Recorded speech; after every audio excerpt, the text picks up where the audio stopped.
नमस्कार, news state Uttar Pradesh Uttarakhand देख रहे हैं आप। मैं हूं आपके साथ पूजा खंडूरी। जिंदगी बचाने की जंग लगातार जारी है। उत्तरकाशी से एवलांच रेस्क्यू को लेकर बड़ी जानकारी आपको बताते हैं। अब तक कुल 26 शवों को बरामद कर लिया गया है।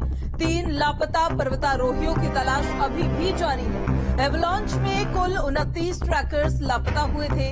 हॉर्स की टीम ट्रैकर्स को रेस्क्यू कर रही है। 4 शवों का पोस्टमार्टम किया गया है। लोगों ने नम आंखों से उनको श्रद्धांजलि दी है। बड़ी खबर आपको बता रहे हैं। एवलांच में कुल 29 ट्रैकर्स लापता हुए थे। हॉर्स की टीम ट्रैकर्स को लगातार रेस्क्यू कर रही है। तस्वीरें भी आपको दिखाते हैं। 5 तस्वीरें उत्तरकाशी एवलांच की। आज चौथे दिन भी आईटीबीपी, एनडीआरएफ और एसडीआरएफ की तरफ से प्रशासन वहां पर रेस्क्यू लगातार करता नजर आया।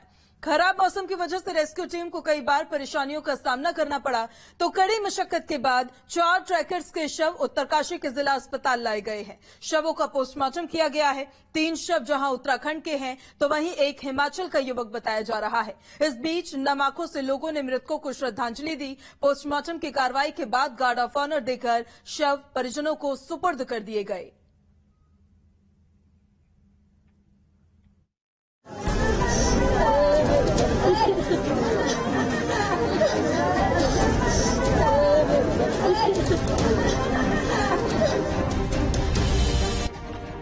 उत्तरकाशी की द्रौपदा की डांडा चोटी पर हुए एवलांच मामले में रेस्क्यू काम चौथे दिन भी जारी रहा। शुक्रवार सुबह 2 हेलीकॉप्टर घटनास्थल के लिए रवाना हुए। इसके बाद हेलीकॉप्टर समेत कैंप से 4 शवों को लेकर हर्षिल हेलीपैड पहुंचा। खराब मौसम के चलते हेलीकॉप्टर आगे की उड़ान नहीं भर सका और 4 शवों को सड़क मार्ग के जरिए उत्तरकाशी लाया गया, जहां जिला अस्पताल में शवों का पोस्टमार्टम किया गया। ये जो 4 डेड बॉडीज रिकवर की गई थी पहले ही दिन, वो आज ही हर्षिल हेलीपैड आई पहले, उसके बाद से वाहन के माध्यम से आज ये डिस्ट्रिक्ट हॉस्पिटल उत्तरकाशी आई है। क्योंकि मौसम बहुत ज्यादा खराब हो रहा था, इसलिए एएलएच जो अपनी सॉर्टी नहीं लगा पाया मातली तक, इसलिए आज जो हेलीकॉप्टर है वो उसने पहले जो शव हैं 4 शव उनको हर्षिल हेलीपैड ड्रॉप किया, फिर आर्मी के एम्बुलेंस के माध्यम से और हमारी 108 एम्बुलेंस के माध्यम से अभी डिस्ट्रिक्ट हॉस्पिटल लेके आए हैं। और 4 शवों में से 2 शव उत्तरकाशी, 1 शव अल्मोड़ा, जबकि चौथा शव हिमाचल के रहने वाले शिवम कैंथोला का था। चारों का भी शिनाख्त हो गई है। उनके परिवारजनों ने उनको पहचान लिया। इसमें 2 इंस्ट्रक्टर्स थे, वो उत्तरकाशी के ही हैं। एक व्यक्ति उत्तराखंड के ही हैं, तीसरा व्यक्ति भी, और चौथे हिमाचल के। उधर शवों के उत्तरकाशी पहुंचते ही परिजनों में कोहराम मच गया। लोग रोने बिलखने लगे। नम आंखों से सभी ने अपने अपने परिजनों को श्रद्धांजलि दी। इसके बाद गार्ड ऑफ ऑनर देकर शवों को उनके परिवार वालों को सौंप दिया गया। उनके पैतृक निवास के लिए रवाना किया गया। उत्तरकाशी एवलांच मामले में तमाम रेस्क्यू कार्य किए जा रहे थे। 4 लोगों के शव यहां उत्तरकाशी जिला अस्पताल में पहुंचे और जिसके बाद उनके पोस्टमार्टम की कार्रवाई की गई। पोस्टमार्टम के बाद गार्ड ऑफ ऑनर दिया गया। और अब देखिए किस तरह से तमाम जो लोग इसमें इस पूरे एवलांच की चपेट में आए, जिनकी मृत्यु हुई, उनके पोस्टमार्टम की कार्रवाई के बाद अब प्रशासन उनके जो पार्थिव शरीर हैं उनको अलग अलग गाड़ियों में उनके घर की ओर भेजा जा रहा है। अगर मैं यहाँ से आपको दिखाऊं तो ये 4 गाड़ियां लगाई गई हैं, जिसके जरिए अजय बिष्ट की डेड बॉडी को अल्मोड़ा और शिवम कैंथला हिमाचल के लिए, और इसके साथ ही नौमी उत्तरकाशी और सविता कंसवाल उत्तरकाशी के लिए इनके पार्थिव शरीरों को भेजा जा रहा है। तमाम इस बीच रेस्क्यू के चौथे दिन भी मौसम की मार के चलते रेस्क्यू टीम को कई बार परेशानियों का सामना करना पड़ा। खराब मौसम के चलते बीच बीच में रेस्क्यू कार्य घंटों तक बाधित रहा। जहां तक बाकी बॉडीज को लाने की बात है, तो वो जो इंसिडेंट साइट है उससे जो एडवांस लोकेशन जहां तक हेलीकॉप्टर जा पा रहा है, वहां शिफ्टिंग का प्रक्रिया अभी चल रही है। और जैसे ही आगे मौसम साथ देता है, नेक्स्ट सॉर्टी होती है और श्रमों को भी लाने का तत्काल प्रयास किया जा रहा है। ऊपर मौसम खराब होने के कारण वापस सॉर्टी नहीं हो पाई है, तो प्रयास उनकी तरफ से भी यही कि जल्दी से जल्दी उसमें आगे और कार्रवाई की जाए। तो इस ट्रैकर्स में से 26 के शव बरामद हो चुके, जबकि 3 लापता पर्वतारोहियों की तलाश अभी भी जारी है। में 29 लोग थे, जिनमें से करीब 26 लोगों के शव अब तक बरामद किए जा चुके हैं। 3 लोगों की तलाश अब भी चल रही है। मौसम खराब है, इस वजह से हर्षिल से इन लोगों को गाड़ी के रास्ते यहां तक लाना पड़ा और यहां जिला अस्पताल में पोस्टमार्टम की कार्रवाई हुई और जिसके बाद गार्ड ऑफ ऑनर इन्हें दिया गया और परिवार वालों को उनके शव सौंप दिए गए हैं। ओरिजिनली सोनी कुमार के साथ सुनील डसीला, न्यूज स्टेट उत्तरकाशी। और बड़ी खबर है, बड़ी जानकारी। देहरादून से उत्तरकाशी अवलॉन्च पर सीएम धामी का बयान सामने आया है। मैं खुद मॉनिटरिंग कर रहा था, सीएम धामी की तरफ से कहा गया है, और हर स्थिति पर सरकार की नजर थी। सीएम पुष्कर सिंह धामी ने अवलॉन्च हादसे पर बयान दिया है और बयान में उन्होंने कहा है कि वो खुद मॉनिटरिंग कर रहे थे और हर स्थिति पर सरकार की नजर थी। जो रेस्क्यू ऑपरेशन चलाया जा रहा था एनडीआरएफ, एसडीआरएफ और सेना की सहायता के साथ, हर एक स्थिति पर धामी नजर बनाए हुए थे। रेस्क्यू ऑपरेशन लगातार चल रहा है, जहां श्रीनगर से आया हुआ दल भी है, एनडीआरएफ भी है, एसडीआरएफ भी है, सेना के लोग हैं, आईटीबीपी के लोग हैं, स्थानीय प्रशासन है, ग्रामीण है, हमारे जनप्रतिनिधि हैं, सभी लोग लगे हुए हैं और मैं भी स्वयं भी लगातार सबके संपर्क में हूं। जहां जैसी जरूरत है उसके मुताबिक जो है काम किया जा रहा है। और देहरादून से बड़ी खबर, हिमस्खलन को लेकर आपदा प्रबंधन सचिव का बड़ा बयान सामने आया। आपदा प्रबंधन सचिव की तरफ से बयान में कहा गया है, डॉक्टर रंजीत कुमार सिन्हा ने कहा है कि जलवायु परिवर्तन के चलते पहाड़ पर हिमस्खलन हो रहे हैं, मौसम में बदलाव से जगह जगह भूस्खलन हो रहे हैं। बड़ा बयान उन्होंने दिया है। आपदा प्रबंधन सचिव डॉक्टर रंजीत कुमार सिन्हा का बड़ा बयान सामने आया है। कहा, जलवायु परिवर्तन के चलते ही पहाड़ पर हिमस्खलन हो रहे हैं। मानसून शिफ्ट हुआ है, पहले जो जून में बारिश नहीं हुई और फिर अब लेट तक बारिश हो रही है, उसी का नतीजा है। कुछ एक्सपर्ट टीम ही बता पाएगी, लेकिन हमें जो आशंका है कि जो जिस तरह से शिफ्ट हुई है मानसून में, उसका पूरा बारिश का टाइमिंग, उसके कारण भी ये हो सकता है। बाकी तो एक्सपर्ट्स जो हैं वो बताएंगे बेहतर।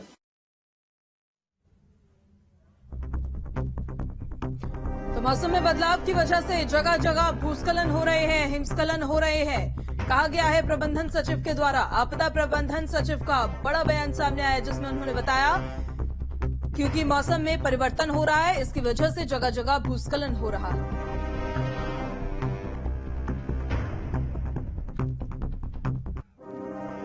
और वहीं पहाड़ पर भारी बारिश की चेतावनी जारी की गई है। 8 अक्टूबर को भारी बारिश को लेकर रेड अलर्ट जारी किया गया है। प्रदेश के सभी जिलों में तेज बारिश का अलर्ट जारी किया गया है। कुमाऊं, गढ़वाल मंडल में बारिश को लेकर रेड अलर्ट जारी है। बड़ी खबर आपको बता रहे हैं, रुद्रप्रयाग, टिहरी और उत्तरकाशी में ऑरेंज अलर्ट जारी किया गया है। 8 अक्टूबर को पिथौरागढ़ के लिए भी अलर्ट है। बागेश्वर और चमोली के लिए ऑरेंज अलर्ट जारी किया गया है। नैनीताल और चंपावत में भी ऑरेंज अलर्ट जारी किया गया है। मौसम विभाग ने सावधानी बरतने की लोगों से अपील की है। संवेदनशील इलाकों में भूस्खलन की आशंका मौसम विभाग की तरफ से जताई गई है। बड़ी खबर आपको बता रहे हैं, पहाड़ों में भारी बारिश को लेकर अलर्ट जारी किया गया है। चाहे कुमाऊं मंडल हो या गढ़वाल मंडल हो, दोनों जगह अलर्ट जारी किए गए हैं और साथ ही लोगों से अपील की गई है। लोगों से कहा गया है कि अगर बहुत ही जरूरी है तो ही घर से बाहर निकले, अदरवाइज अपने घर में रहें। नदी और नालों के पास ना जाए, क्योंकि भारी बारिश की वजह से नदी नाले उफान पर आ जाते हैं, रिस्क बढ़ जाता है। आवागमन के दौरान सावधानी बरतने की अपील की गई है। यात्रा पर आने से पहले अलर्ट जरूर देखें कि किस रीजन में क्या अलर्ट जारी किया गया है। यात्रा पर अगर आप आ रहे हैं तो अपने होटल में ही फिलहाल रहे, क्योंकि भारी बारिश को लेकर अलर्ट जारी है। अगर कोई पकी हुई फसल है तो उसको सुरक्षित जगह पर रख ले। आपात स्थिति अगर है तो 112 नंबर पर आप डायल करें। नजदीकी थाने या चौकी में सीधे संपर्क करें ताकि आपकी मदद की जा सके। तो प्रशासन की तरफ से अपील लोगों से अब लगातार की जा रही है। भारी बारिश को लेकर अलर्ट जारी किया गया है। ऑरेंज अलर्ट किन जगहों पर जारी किया गया है तो किन जगहों पर रेड अलर्ट जारी किया गया है। और लोगों से, स्थानीय लोगों से, जो लोग यात्रा के लिए उत्तराखंड पहुंच रहे हैं, उनसे अपील भी लगातार की जा रही है सावधानी बरतने को लेकर। संवेदनशील इलाकों में भूस्खलन को लेकर आशंका जाहिर की गई है। आफत की ये बारिश है जो नुकसान भारी लेकर आती है, इस वजह से लोगों से अब लगातार सावधानी बरतने की अपील की जा रही है। कहा जा रहा है आपात स्थिति में सीधे 112 पर डायल करें। और महिला सुरक्षा को लेकर एक्शन में लगातार सीएम धामी। सचिवालय में आला अधिकारियों के साथ सीएम की बड़ी बैठक। महिला कामगारों की सुरक्षा को लेकर ठोस योजना बनाने पर जोर। महिलाओं को रोजगार और स्वरोजगार से जोड़ने की जरूरत है, सीएम धामी ने कहा है। Police help desk helpline number 112 को और मजबूत बनाने का निर्देश दिया गया है। महिला सशक्तिकरण पर विशेष ध्यान देने के निर्देश सीएम की तरफ से दिए गए। महिला श्रमिक सुरक्षा और सशक्तिकरण को लेकर ये बैठक हुई थी, जिस बैठक में सीएम धामी की तरफ से तमाम निर्देश दिए गए। बड़ी खबर आपको बता रहे हैं, महिला श्रमिक सुरक्षा और सशक्तिकरण को लेकर अहम बैठक हुई। और सीएम धामी का कल रुद्रप्रयाग का दौरा होगा। कई कार्यक्रमों में शामिल होंगे सीएम धामी। जनता को कई योजनाओं की सौगात देंगे। दोपहर करीबन 12:10 पर रुद्रप्रयाग पहुंचेंगे सीएम। कई योजनाओं का कल लोकार्पण और शिलान्यास सीएम धामी करने वाले हैं। बड़ी खबर आपको बता रहे हैं, कल सीएम धामी रुद्रप्रयाग के दौरे पर रहने वाले हैं, जहां पर कई योजनाओं परियोजनाओं की सौगात वो प्रदेशवासियों को देंगे। कई कार्यक्रमों में भी शिरकत करेंगे सीएम पुष्कर सिंह धामी। कई योजनाएं हैं जिनकी सौगात देने जा रहे हैं। दोपहर करीब 12:10 पर रुद्रप्रयाग पहुंचेंगे सीएम धामी। इस खबर पर ज्यादा जानकारी के साथ हमारे संवाददाता रोहित डिमरी हमारे साथ सीधे कनेक्ट हो गए हैं। रोहित, सीएम धामी के रुद्रप्रयाग दौरे से जुड़ी क्या जानकारी, क्या शेड्यूल रहने वाला है उनका कल का? जी, जैसे कि सीएम पुष्कर धामी कल उनका जिले का आगमन का भ्रमण कार्यक्रम है, जिसको लेकर वो 12:15 बजे के करीब अगस्तपुरी हेलीपैड पहुंचेंगे। उसके बाद वहां से 10 किलोमीटर की दूरी पर जेएन तिरवाड़ा गेस्ट हाउस है, वहां पर वो पहुंचेंगे, जहां पर विभिन्न योजनाओं का को शिलान्यास के साथ लोकार्पण किया जाएगा। इसके अलावा पत्रकारों से भी मीटिंग की जाएगी। इसके साथ ही जिला स्तरीय अधिकारी हैं, उनसे विकास कार्य को लेकर चर्चा जाएगी। इनका कह सकते हैं कि पूरा जो कार्यक्रम रहेगा दोपहर से रात्रि तक वो जनपद में रहेगा। उसके बाद परसों 9 तारीख को सीएम 10 बजे के करीब यहाँ से रवाना होंगे। जी, कौन सी वो योजनाएं परियोजनाएं हैं रोहित, जो कल रुद्रप्रयाग वासियों को जिनका तोहफा या सौगात मिलने वाली है? जी, जैसे कि जिलोदा जिले में सबसे पुरानी वर्षों से यहाँ मांग की जा रही थी कि नर्सिंग कॉलेज यहाँ पे खोला जाए, इसका शिलान्यास को लेकर सीएम धामी यहाँ पे पहुंच रहे हैं। इसके अलावा अन्य जो विकास सड़क मार्ग जो यहाँ पे बने रहे हैं, उनके विकास योजनाओं को लेकर वो यहाँ पे उनका लोकार्पण करेंगे। जबकि जो नई योजनाएं हैं जिनकी नींव रखी जानी है जिले में, तो ठीक है रोहित, बहुत शुक्रिया आपका तमाम जानकारी के लिए। लगातार आपसे अपडेट्स लेते रहिए। तो देहरादून से बड़ी खबर, राजस्व पुलिस का कार्यक्षेत्र कम होगा, सिविल पुलिस का कार्यक्षेत्र अब बढ़ेगा। सिविल पुलिस का कार्यक्षेत्र बढ़ाने की तैयारी है। कई स्थानों पर सिविल पुलिस की जरूरत है, सीएम की तरफ से कहा गया है। कई स्थानों पर विकास हुआ है, सीएम ने कहा। विकसित जगहों पर सिविल पुलिस की जरूरत है। राजस्व पुलिस के अधिकार से कई क्षेत्र हटाए जाएंगे, सिविल पुलिस को कई क्षेत्र सौंपे जाएंगे। हमारी तैयारी पूरी है, सीएम धामी की तरफ से ये कहा गया है।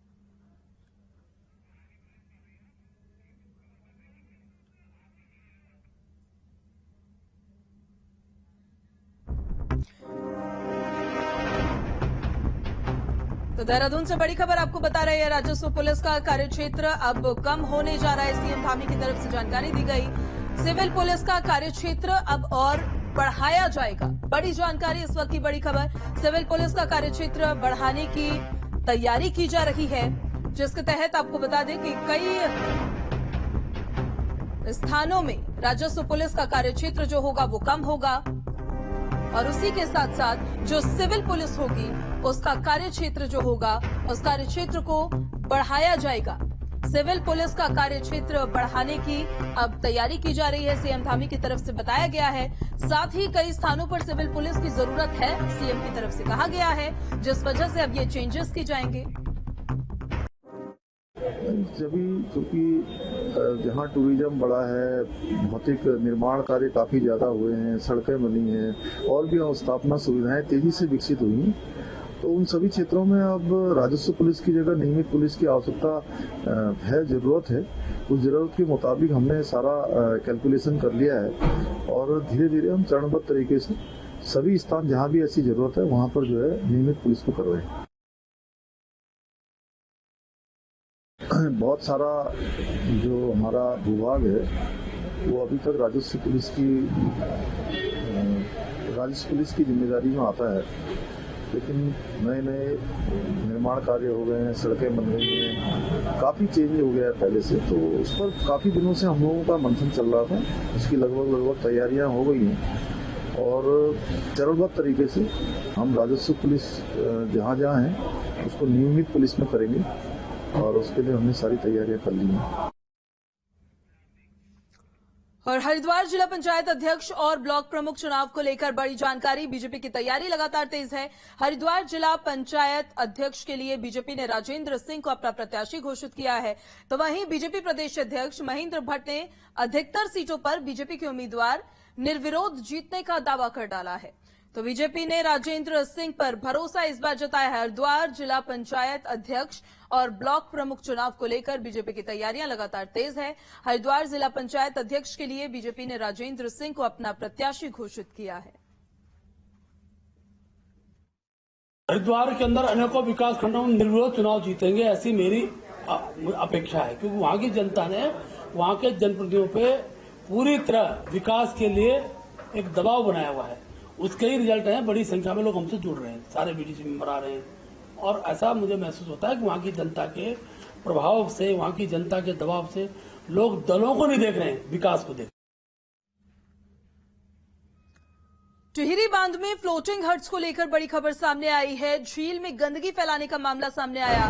उप जिला अधिकारी ने मामले की जांच बिठाई है। झील पर बने फ्लोटिंग हट्स का किचन बंद किया गया है। अगले 3 दिन के लिए ये किचन बंद हुआ है। झील में पहुंचती थी फ्लोटिंग हट्स के सीवर प्लांट की गंदगी, जिसकी वजह से अब ये कार्रवाई की गई है। झील में गंदगी फैलाने के मामले के बाद अब ये कार्रवाई हुई। टिहरी बांध में फ्लोटिंग हट्स को लेकर जो गंदगी सामने आ रही थी, गंदगी फैलाने का मामला सामने आया था, उसी पर यह कार्रवाई हुई है।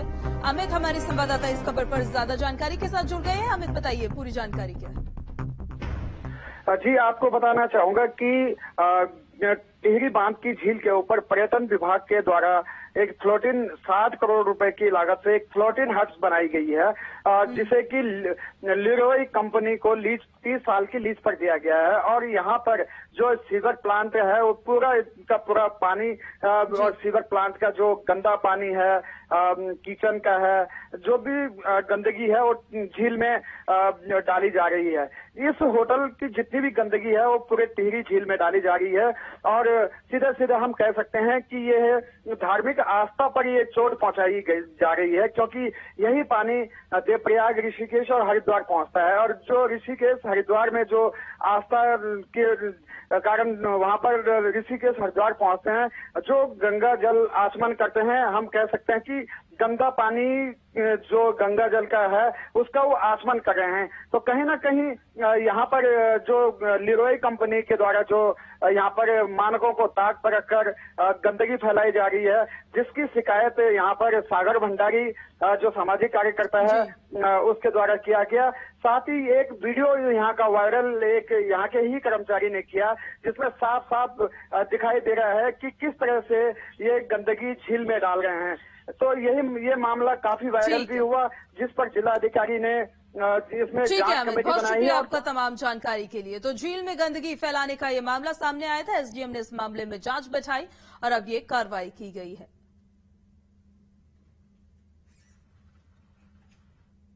और देहरादून से बड़ी खबर है, पुलिस को चकमा देकर कोर्ट पहुंचा है बॉबी कटारिया। यूट्यूबर बॉबी कटारिया ने कोर्ट में सरेंडर किया है। देहरादून के सीजेएम कोर्ट में सरेंडर किया है बॉबी कटारिया ने। दिल्ली से आए वकीलों के साथ कोर्ट पहुंचा बॉबी। एसीजीएम 2 कोर्ट में बॉबी कटारिया ने सरेंडर किया है। सड़क पर नशेबाजी का वीडियो इसका वायरल हुआ था। उत्तराखंड की सड़कों पर खुलेआम नशेबाजी करने का इसका वीडियो वायरल हुआ था, और उसी के बाद से पुलिस को इसकी तलाश थी। कल हमने एक सरेंडर एप्लीकेशन लगाई थी और साथ में एक बेल एप्लीकेशन लगाई थी। तो उसमें जज साहब ने स्टेटस रिपोर्ट आज के लिए कॉल की थी, और स्टेटस रिपोर्ट में चूंकि इसमें सारे ऑफेंसेस जो इन्वोक्ड हैं वो सारे बिलेबल इन नेचर हैं, तो इसलिए जो हमने दलीलें दी और प्रोसिक्यूशन साइड से भी जो आर्गुमेंट्स हुए, उसके बाद जज साहब ने हमें बेल ग्रांट करने का फैसला किया। और अंकिता हत्याकांड पर सियासत लगातार तेज नजर आ रही है। विधायक राजेंद्र भंडारी ने सरकार पर सवाल उठाए। पुलकित आर्या के पिता की गिरफ्तारी की उन्होंने मांग की। विनोद आर्या की जल्द गिरफ्तारी हो, राजेंद्र की तरफ से कहा गया है। विनोद आर्या जांच को प्रभावित कर सकते हैं, उन्होंने कहा। और आरोपियों को फांसी की सजा देने की मांग करते राजेंद्र भंडारी नजर आए हैं। अंकिता हत्याकांड पर सियासत भी जोरों पर है। विधायक राजेंद्र भंडारी ने सरकार पर सवाल उठाए हैं और पुलकित आर्या के पिता को अरेस्ट करने की मांग उठाई है। पुलकित आर्या के कारनामे आज से नहीं, कई समय से उस रिजॉर्ट के अंदर चल रहे थे। परंतु सत्ता की आड़ में किसी ने उधर नजर नहीं दिया। सब में पहले तो उनके तारे के पिताजी की अरेस्टिंग होनी चाहिए, क्योंकि वो जांच को प्रभावित कर रहे हैं। दूसरे ने उसमें सीबीआई की जांच होनी चाहिए। बड़ी बात यह है कि इसकी फास्ट ट्रैक पर कोर्ट में सुनवाई हो, जितनी जल्दी हो सकता है, और दोषियों को फांसी की सजा होनी चाहिए। और पौड़ी पहुंचे पूर्व कैबिनेट मंत्री हरक सिंह रावत और उनकी पुत्रवधू अनुकृति गोसाई ने अंकिता हत्याकांड पर बयान दिया। यमकेश्वर के विधायक रेणु बिष्ट और हत्याकांड के मुख्य आरोपी पुलकित आर्य के पिता विनोद आर्य को जांच प्रभावित करने का दोषी इन्होंने बताया। हरक सिंह रावत ने यह भी कहा कि पूर्व में उनके मंत्री रहते पुलकित के पिता विनोद आर्य ने उन पर भी दबाव बनाया था कि उन्हें आयुर्वेद परिषद का अध्यक्ष बनाया जाए। तो इसमें सीबीआई की जांच होनी चाहिए। इसमें उन नेताओं के नाम देखिए, जो भी केवल उस दिन नहीं, अंकिता के लिए नहीं, कोई भी नेता जिनके लिए गलत तरीके से हमारी बेटियों का प्रयोग किया जाता था उस रिसोर्ट में, उन सब नेताओं के नाम खोले जाना चाहिए। उनके नेता हो, चाहे उद्योगपति हो, चाहे जो भी हो। जिस तरीके से आप शुरुआती दौर पे देखेंगे कि जब वो रिजॉर्ट कि मुझे नहीं लगता कि वहां से एविडेंस इतने जल्दी निकाले गए होंगे, उसी रात वहां जाके बुलडोजर चला दिया जाता है। यहां से डीएम का बयान आता है कि हमारी इसमें कोई परमिशन नहीं थी। वहीं जब पॉलिटिकल प्रेशर आता है तो 2 दिन के बाद वो बयान बदल जाता है और वो कहते हैं कि नहीं, हमारी परमिशन से हुआ है। देखिए, मैं सोचती हूँ इसमें मैं कहीं ना कहीं वहां के जो क्षेत्र विधायक है और महिला विधायक है, मैं उनको भी बहुत दोषी मानती हूँ।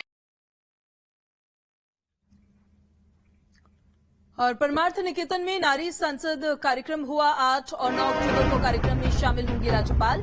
कार्यक्रम में 14 राज्यों की महिलाएं शिरकत करेंगी। बड़ी खबर आपको बता रहे हैं, ऋषिकेश में परमार्थ निकेतन में नारी संसद कार्यक्रम होने जा रहा है। 8 और 9 अक्टूबर को कार्यक्रम में राज्यपाल शामिल होंगी और कार्यक्रम में 14 राज्यों की महिलाएं शिरकत करेंगी। तो बड़ी खबर आपको बता रहे हैं, कार्यक्रम में 14 राज्यों की महिलाएं पहुंचेंगी। तमिलनाडु से लेकर बुंदेलखंड तक और पहाड़ से लेकर सागर तक, ये हमारी कोशिश रही है कि पहाड़ से लेकर सागर तक अपनी आदरणीय वंदना शिवा जी भी आ रही हैं और अनेक नारी आ रही हैं। ये पहली पार्लियामेंट हो रही है नारी पर, नारी संसद हो रही है। मैं समझता हूँ इससे बहुत बड़ा संदेश पूरे देश को जाएगा, तो राज्य के लिए भी, समाज के लिए भी और हर काम काजी महिला के लिए भी एक संदेश।